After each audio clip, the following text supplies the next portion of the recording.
सम्मुख होय जीवमय जबहि, जन्म को टैग ना सही तबहि। जब जीव परमात्मा के सम्मुख होता है तो उस जन्म जन्मों के उसके पाप नष्ट हो जाते हैं। और सम्मुख कैसे होना है वही मैं आपको बताने वाला हूँ। गीता 9वें अध्याय और 28वें श्लोक में श्री कृष्ण भगवान ने अर्जुन से क्या कहा है, आप इसे बड़े ध्यान से सुनिएगा और आपको इसका उत्तर भी मिल जाएगा कि जीव परमात्मा के सम्मुख कैसे होता है। तो श्लोक है, सुवासो फल रेवम मोक्ष से कर्म बंधने, संन्यास योग युक्त आत्मा विमुक्त महमुपस्यसि। श्री कृष्ण भगवान अर्जुन से क्या कहते हैं सुनिए। इस प्रकार जिसमें समस्त कर्म मुझे भगवान के अर्पण होते हैं, ऐसे संन्यास योग से युक्त चित्त वाला तो शुभाशुभ फल रूप कर्म बंधन से मुक्त हो जाएगा और उनसे मुक्त होकर मुझको ही प्राप्त होगा। अब आप समझ रहे होंगे कि शुभाशुभ फल कर्म बंधन क्या है। इसे यही समझना है कि ये कर्म बंधन क्या है। तो मेरा प्रश्न है, शुभाशुभ फल रूप कर्म बंधन से मुक्त होना है क्या है, उनसे मुक्त होकर भगवान को प्राप्त होना क्या है। सुनिए, भिन्न भिन्न शुभाशुभ कर्मों के अनुसार स्वर्ग और नरक और पशु पक्षी एवं मनुष्यादि लोगों को अंदर नाना प्रकार की योनियों में जन्म लेना तथा सुख और दुख का भोग करना ही शुभाशुभ फल है। इसी को कर्म बंधन कहते हैं। कर्म बंधन किसे कहते हैं? शुभाशुभ कर्मों, जो शुभ कर्म करता है उसे स्वर्ग मिलता है और जो अशुभ कर्म करता है उसे नरक मिलता है। अगर आपने पुण्य किए, दान किया है, तो आपके अंदर ये स्वार्थ है कि मैं पुण्य कर रहा हूँ। आपके अंदर कर्तापन बना और भोगने की इच्छा हुई कि मैं पुण्य कर रहा हूँ। पुण्यों को कौन भोगेगा? मैं ही भोगूंगा। तो जब आपने स्वर्ग की प्राप्ति की तो स्वर्ग में हमने कुछ दिन व्यतीत किए, फिर वहाँ से जो हमारे पुण्य थे वो पुण्य क्षीण होने के बाद फिर हमें धरती पे गिरना पड़ता है। फिर हमें मनुष्य बनकर फिर दोबारा से हमें कर्म करना पड़ता है। फिर जैसे हम कर्म करेंगे वैसे ही हमें स्वर्ग और नरक और पशु पक्षी आदि जो योनियाँ हैं उन्हें हमें जाना पड़ेगा और सुख दुख भोगना पड़ेगा। यही कर्म बंधन है, ये जीव का लगा रहता है। वो नरक में जाता है, स्वर्ग में जाता है और सुख और दुख दोनों भोगता है। अब आपको इस कर्म बंधन से कैसे मुक्त होना है वो मैं आपको बताने वाला हूँ।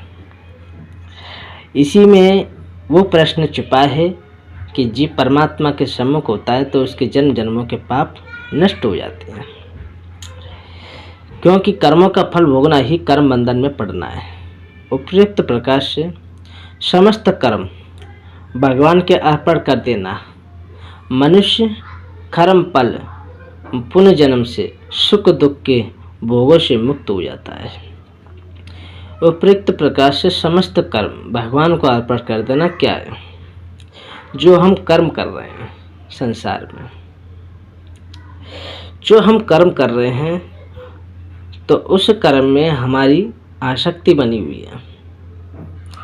जैसे कि लोग धन कमाते हैं, धन से क्या करते हैं, क्या अपनी व्यवस्था साधन बनाते हैं और वह ऐशो आराम चाहते हैं, सो सुख चाहते हैं संसार का। वो अपने अंदर से संसार के सुखों का त्याग कर रहे हैं। वो कदापि सुखों को नहीं चाहे, क्योंकि सुख जो है वो हमें ब्रह्म में डालने वाला है। संसार का जो सुख है वो हमें परमात्मा की ओर नहीं ले जा सकता। इसीलिए अपने अंदर से संसार के सुख का त्याग कर दें। तो जो हम कर्म करें भगवान को अर्पण करके चलें कि हे भगवान, जो कुछ हम कर्म कर रहे हैं, ये हम कर्म जो कर रहे हैं ये कर्म इस शरीर तक ही संबंध है और मैं आपकी शरण में हूँ। उनका नाम जप करें, जिह्वा से नाम जप करें और कर्म करते रहें। अगर आप प्रभु की लीला को नहीं समझोगे, प्रभु की गुणानुवादों के, प्रभु की महिमा को नहीं समझोगे, तब तक आप प्रभु में मन लगा ही नहीं सकते। तो ये सब जितने भी कर्म हैं आपके, उन कर्मों को प्रभु के चरणों में समर्पण कर देना है और सुख दुख का अपने अंदर से सम करना है। न मुझे सुख है और न मुझे दुख है। दुख भी आ जाए तो उसे दुख ना समझे, सुख भी आ जाए तो उसे सुख ना समझे। न मेरी सुख भोगने की इच्छा है और न मेरी दुख भोगने की इच्छा है। मैं सुख और दुख से दोनों से सम होना चाहता हूँ। इस प्रकार सब कर्मों को प्रभु के चरणों में समर्पण कर देना है, कर्म बंधन से मुक्त होना है। यही शुभाशुभ फल रूप कर्म बंधन से मुक्त होना है।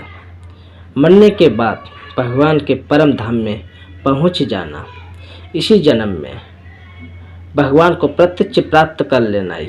उस कर्म बंधन से मुक्त होकर भगवान को प्राप्त होना है। इस प्रकार आप कर्म बंधन से मुक्त हो सकते हैं।